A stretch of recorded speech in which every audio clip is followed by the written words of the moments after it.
ದಾವಣಗೆರೆ ಜಿಲ್ಲೆಯ ಹರಿಹರ ತಾಲೂಕು ಹರಿಹರ ನಗರದಲ್ಲಿ ಹಜರತ್ ಸೈಯದ್ ಅಹಮದ್ ಶಾ ಮೆಹಮೂದ್ ಶಾ ಉರ್ಫ್ ಶರೀಫ್ರನ್ನ ಅದ್ದೂರಿಯಾಗಿ ಆಚರಣೆ ಮಾಡಲಾಯಿತು. ಜನವರಿ 17ರಂದು ಸಂಧರ್ ಕಾರ್ಯಕ್ರಮ ಜರುಗಿ ಹರಿಹರ ನಗರದ ಪ್ರಮುಖ ರಸ್ತೆಗಳಲ್ಲಿ ಮೆರವಣಿಗೆ ಮುಖಾಂತರ ದರ್ಗಾಕ್ಕೆ ಆಗಮಿಸಿದ್ರು. 18ರಂದು ಉರ್ಸು ಶರೀಫ್ನಲ್ಲಿ ತಾಲೂಕಿನ ಹಿಂದೂ ಮುಸ್ಲಿಂ ಬಾಂಧವರು ಬಾಬರ ಆಶೀರ್ವಾದ ಪಡೆಯಲು ದರ್ಗಾಕ್ಕೆ ಆಗಮಿಸಿದ್ರು. ಆ ದಿನ ರಾತ್ರಿ ಕವಾಲಿ ಆಯೋಜನೆ ಮಾಡಲಾಗಿತ್ತು. ಜನವರಿ 19ರ ಮಧ್ಯಾಹ್ನ ನವಾಜ್ ನಂತರ ತಾಲೂಕಿನ ಹಿಂದೂ ಮುಸ್ಲಿಂ ಬಂಧುಗಳಿಗೆ ಅನ್ನ ಸಂತರ್ಪಣೆ ಆಯೋಜನೆ ಮಾಡಲಾಗಿತ್ತು. ಕಾರ್ಯಕ್ರಮದಲ್ಲಿ ಉರ್ಸ್ ಶರೀಫ್ ಕಮಿಟಿಯ ಅಧ್ಯಕ್ಷ ಮೊಹಮ್ಮದ್ ನಸ್ರುಲ್ಲಾ ಎಬಿ ನ್ಯೂಸ್ನೊಂದಿಗೆ ಮಾತನಾಡಿ, ನಮ್ಮ ಈ ಕಾರ್ಯಕ್ರಮದಲ್ಲಿ ಭಾಗವಹಿಸಿ ಬಾಬಾರವರ ಆಶೀರ್ವಾದ ಮತ್ತು ಪ್ರಸಾದ ಸ್ವೀಕರಿಸಿದ ಎಲ್ಲಾ ಸಮುದಾಯದವರಿಗೂ ಧನ್ಯವಾದ ತಿಳಿಸಿದರು.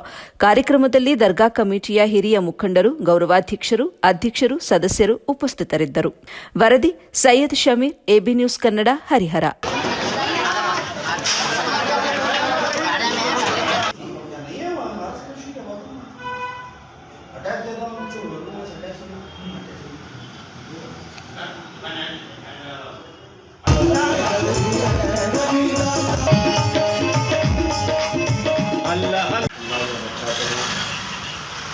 जैसा कि हर साल की तरह इस साल भी हज़रत अहमद शाह, हज़रत महमूद शाह इसकी रहमतुल्लाह अलैह का सुंदर और बड़ी शान और शौकत के साथ मनाया जाएगा।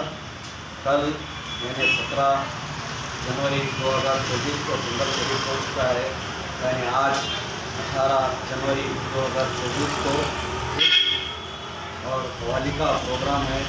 तमाम हज़रात इसमें शिरकत फरमाएँ और कल 19 जनवरी 2024 को बाद नमाज जुम्मा लंगर आम रहेगा। ये हज़रात इसमें शिरकत फरमाकर हमें